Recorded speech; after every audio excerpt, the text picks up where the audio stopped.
রাজ্যের মেয়েদের তো নিরাপত্তা নেই। যেখানে রাজ্যের এমএলএরা তারা পর্যন্ত বলছেন, এমপিরা তারা পর্যন্ত বলছেন, তাদের বক্তব্যর মানেটা কি? তাদের বক্তব্য হচ্ছে নিজের সুরক্ষা নিজের ব্যবস্থা করো। তাহলে প্রশাসন আছে কেন? আমাদের বাংলার সর্বনাশ করে দিচ্ছে, বাংলার পরিবেশটাকে ধ্বংস করে দিচ্ছে। এই যে পরিবেশ তৈরি করে গেল গত 11 বছরে 14 বছরে, সেই পরিবেশকে ফিরিয়ে আনা যে কত কঠিন। আরে উনি তো নিজে জানেন ওর দলে কারা আছে, তারা যেসব করতে পারে সবটা বোঝেন, সবটা বুঝে বলে ফেললেন।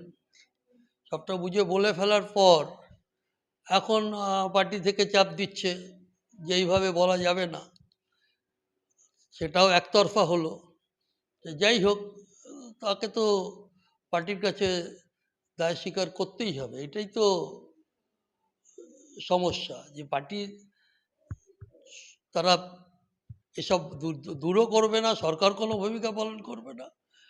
আবার উনি নিজে জানেন তো, উনি যারা ওনার সঙ্গে চলাফেরা করে তারা কি ধরনের লোক, তিনি তো অভিজ্ঞতায় বুঝছেন, তাই বলতে বাধ্য হচ্ছেন।